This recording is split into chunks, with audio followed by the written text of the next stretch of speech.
ఈ ప్రభుత్వం దోసుకోవడమే పనిగా పెట్టుకున్నది. ఇవాళ మళ్ళా నిన్న కొత్త దుకాణం తెలిసింది ఇవాళ ఎల్ఆర్ఎస్ పేరుతో. ఎల్ఆర్ఎస్ అట మార్చి 31 వరకు ఎల్ఆర్ఎస్ కు అవకాశం ఇస్తారట. ఇవాళ ఇదే రాష్ట్ర ముఖ్యమంత్రి గాని ఉత్తమ్ కుమార్ రెడ్డి గారు గాని ఇతర మంత్రులు గతంలో బీఆర్ఎస్ పార్టీ ఎల్ఆర్ఎస్ పెట్టినప్పుడు వీళ్ళే మాట్లాడారు, మా ప్రభుత్వం అధికారంలోకి వస్తుంది, మేము ఫ్రీగా చేస్తాము, బీఆర్ఎస్ పార్టీ దోసుకుంటుంది దాచుకుంటుంది పైసలు అని చెప్పి ఇదే కాంగ్రెస్ పార్టీ నాయకులు ఇలా ఆ రోజు ఊకదప్పుడు ఉపన్యాసాలు ఇచ్చారు. ఇలా 50,000 కోట్లు వసూలు ప్రజల నుంచి వసూలు చేయడానికి, ప్రజల నుంచి దోసుకోవడానికి ఎల్ఆర్ఎస్ పేరు మీద ఇలా వీళ్ళు మళ్ళీ మాట్లాడుతున్నారు. ఆ రోజు ఇదే ముఖ్యమంత్రి గారు అన్నారు, కేసీఆర్ ఎల్ఆర్ఎస్ అన్నారు, బీఆర్ఎస్ అన్నాడు, ఇప్పుడు ఎంఆర్ఎస్ అంటున్నాడు అన్నాడు. ఎంఆర్ఎస్ అంటే ఏంటంటే మ్యారేజ్ రెగ్యులేషన్ స్కీమ్ అట. ఇప్పుడు మేమంటున్నాం అంటే రేవంత్ రెడ్డి గారు ఎల్ఆర్ఎస్ పోయింది, బీఆర్ఎస్ పోయింది, ఎంఆర్ఎస్ కాదు ఇలా బీఆర్ఎస్ పట్టుకొస్తుండే. రేవంత్ పట్టుకొచ్చిన బీఆర్ఎస్ అంటే బర్త్ రెగ్యులేషన్ స్కీమ్ పట్టుకొచ్చిన పట్టుకొస్తాడు. ఇవాళ మనిషి చచ్చిపోతాడు డెత్ రెగ్యులేషన్ కూడా పట్టుకొస్తాడు, చచ్చిపోతాడు పైసలు వసూలు చేసే పరిస్థితి వచ్చింది. ఇవాళ 1000 కోట్లు దోసుకుంటున్నారు. ఆ వీడియో చూపడతా మీకు, వీడియో ఉన్నది.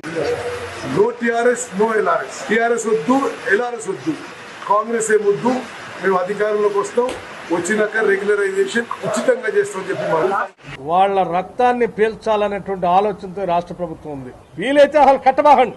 ఇబ్బడి ముబ్బడిగా మీరు తీసుకొచ్చిన అప్పులన్నింటినీ కట్టడానికి ఆ అప్పుల భారం ఈ రోజు ప్రజల మీద వేస్తా ఉన్నారు ఈ రకంగా. ఇక ఎల్ఆర్ఎస్ పేరుతోటి కొత్త మళ్ళా అంటే దోచుకోవడానికి దాచుకోవడానికి ప్రజల దగ్గర చిల్లి గవ్వలేకుండా చేయడానికి ఇదొక నాటకం. టీఆర్ఎస్ అయిపోయింది, ఎల్ఆర్ఎస్ అయిపోయింది, ఇంక ఎంఆర్ఎస్ తెస్తాడంట.